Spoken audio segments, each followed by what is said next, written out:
So I went to Amazing Parish conference in Cincinnati, Ohio. Um, it was a conference of basically leaders from all the different parishes across the country.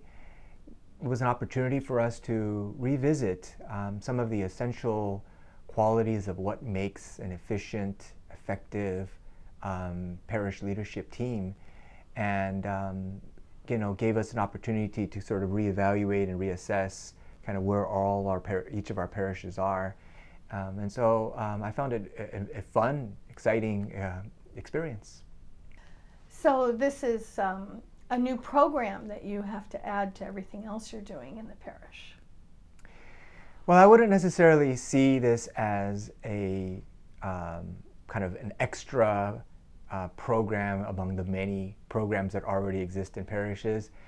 I think what they're trying to emphasize is, most of your parish just functions just the way it is. I mean, everything's just got to happen. Your baptismal preps, your marriage prep, your quinceañeras, and all the other things that happen, the meetings and the ministries. But sometimes a parish needs to be there needs to be adjustments made here and there to where perhaps it could be run just a bit more efficiently. And it's always helpful to reassess kind of areas within the parish that needs adjustments. And so it's not about doing more as much as it is about being more effective and efficient in our pastoral leadership. Mm-hmm. Why do you think other pastors might want to attend Amazing Parish? Number one, it's always good to take a couple steps back and just look at how the leadership dynamic and the leadership structure is working in your own parish. It's always nice to reevaluate that and find maybe a blind spot that we didn't see before, set new goals, renew our resolve in our mission. And so this conference just gives us opportunity, and every person is going to, of course, take out from this parish what they need. It's also just fun. It was very inspirational to meet with leaders from all over the country, all in the same struggle and the same mission. And they do a very good job of kind of pumping us up a bit, but it's also very practical. It's very effective. They try and present to us very usable strategies, usable practical skills that we can implement within the parish. And it's also very unifying for your leadership team, that when they come to really be able to spend 2 days getting to know each other and reevaluating their mission and just having fun together, it creates a renewed sense of unity within your team as well. So for a variety of reasons, I find this to be worthwhile. Mm-hmm. Is there one simple takeaway that you have found to be practical now that you've returned to your parish? I think that the key that Amazing Parish program is trying to emphasize is the leadership team, the parish leadership team, and looking at what makes good teamwork, what makes a team effective. And so they do emphasize that you bring a parish leadership team to this. And in the beginning, it doesn't have to be the full team. You don't have to think of every member that might be a part of this they can come in later on. But they do encourage us to bring maybe a core 2-3 people who are very committed to the parish, have time, love the church and love Jesus. And so if we just bring a few people, then through this conference, they will kind of introduce us to some of the essential building blocks for a good parish leadership team, but also encourage us towards follow-up. And that's one of the great beauties of the Amazing Parish program is the follow-up, that there's going to be resources and coaching and programs that you are able to draw from based on your own local parish needs. So I think that the key takeaway for us was the ability to enhance and reinforce a good parish leadership team. Mm-hmm. Good. What gives you hope coming away from the Amazing Parish Conference that things can be different? So for me, in my particular context, our parish is wonderful and vibrant. It's a small Korean community, and there's all these different entities and groups and ministries within your own parish, and they all are doing their own thing. But what I found through Amazing Parish Conference was the need for all of these different efforts and ministries within the parish to much more intensely and intentionally rally around a common theme, that they're doing their own work, but they're much more connected to a vision. And so for us in particular, we use the two words of invite and welcome. And we unpacked in each of our different ministries what exactly does invite mean? How does that actually practically play out? How do the scriptures inform us about invite? And we did the same thing with welcome. And each of the different leadership of the different ministries in our parish was invited to study those words, invite and welcome, and to come up with their own way of implementing that into their own individual ministries. So just that was one of the exciting things that I personally had that spark when I was sitting in the Amazing Parish Conference, of kind of a need to unify the different efforts within the community much more intensely and intentionally. And so once we started that, it's exciting because we see concrete now measures being taken by each of the different groups, but it's all now to a much more tangible, unifying vision. Father, you recently made a trip to Cincinnati and attended a conference there. Where'd you go and what'd you do? I was invited along with Father Eugene Lee to attend a conference in Cincinnati, Ohio, right near the Kentucky border, and so I was kind of looking forward to the experience of what they call Amazing Parish. I've seen it, advertised and flyers and the internet, but I really wasn't sure. I thought, kind of a hokey name, Amazing Parish. What's this all about? So I was interested and curious about what the conference might be about. When I got there, I discovered probably about 1,000 other people who had already developed what they call parish leadership teams. And they came, and each one of them had their table, and they worked through a number of questions and issues.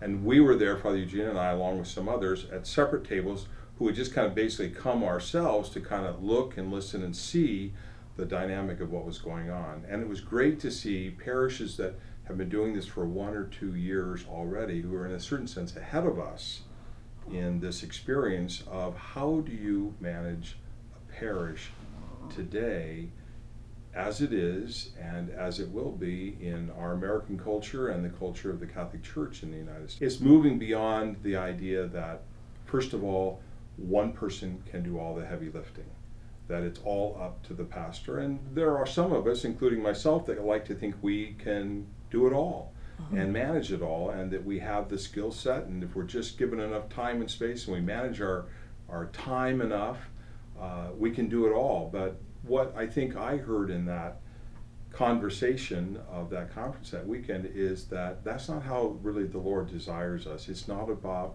the pastor being the answer person or having all the skill set, but that collectively developing a competent, wise, effective, strategic group that helps run the parish. Basically, it's staff, and it's identifying those key staff along with the pastor.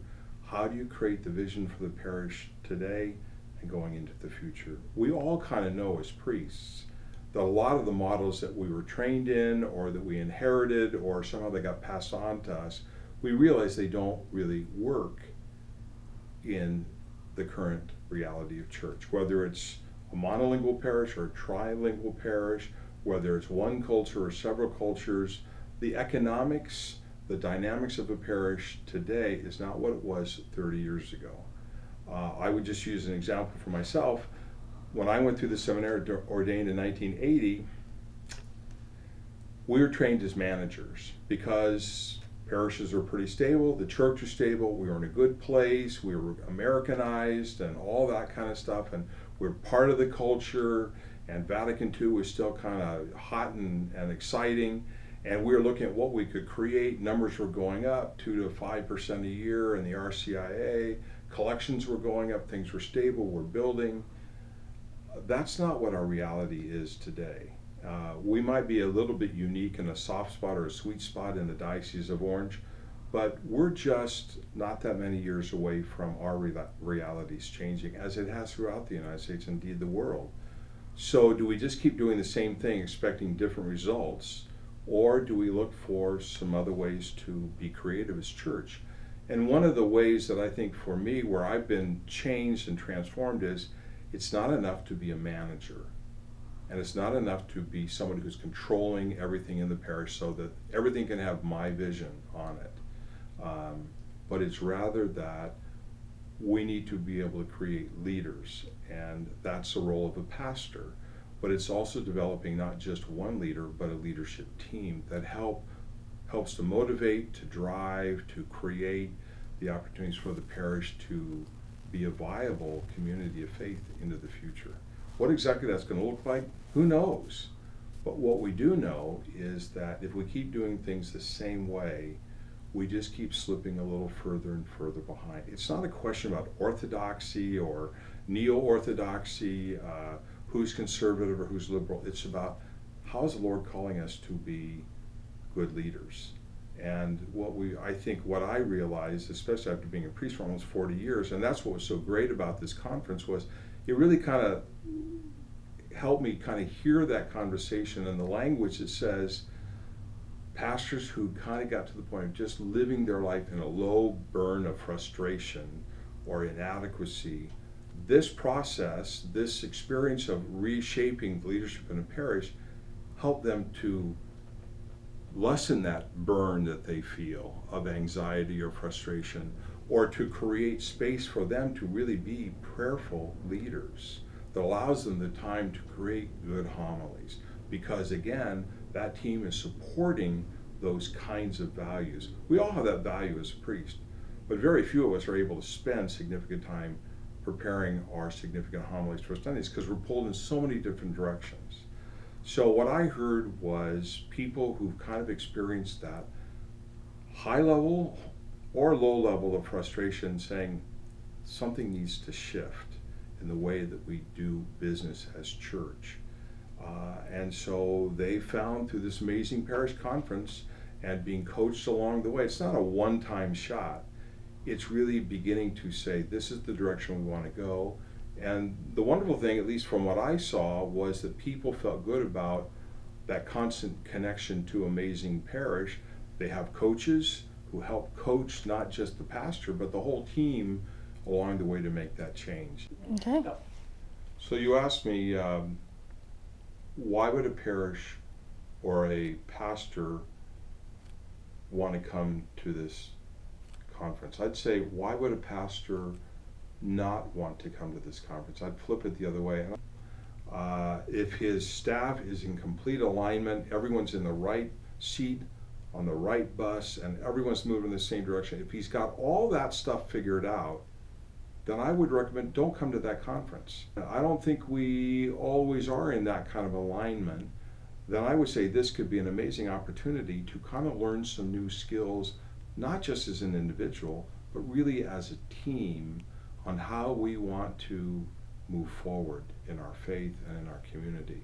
And to me, that's exciting. At 65, I think there's still the opportunity to teach an old dog a few new tricks. And I'm open to that possibility. And I invite other priests, I don't care where they are, whether they're administrator, a pastor, parochial vicar, I think it's some exciting possibilities that are laid out there for us. And that's what I heard at that conference on Amazing Parish. It's not just that everybody was there for the first time. They were already engaged in this experience. It's not really a program. It's a way of looking at all of your programs, of all of your ministries, and getting those in a more significant and profound alignment with the gospel and the mission of the parish. I think that's a great thing to pursue. So I would recommend, unless a priest has it all figured out, that I would say we should be there together. And I think it'd be a great conference.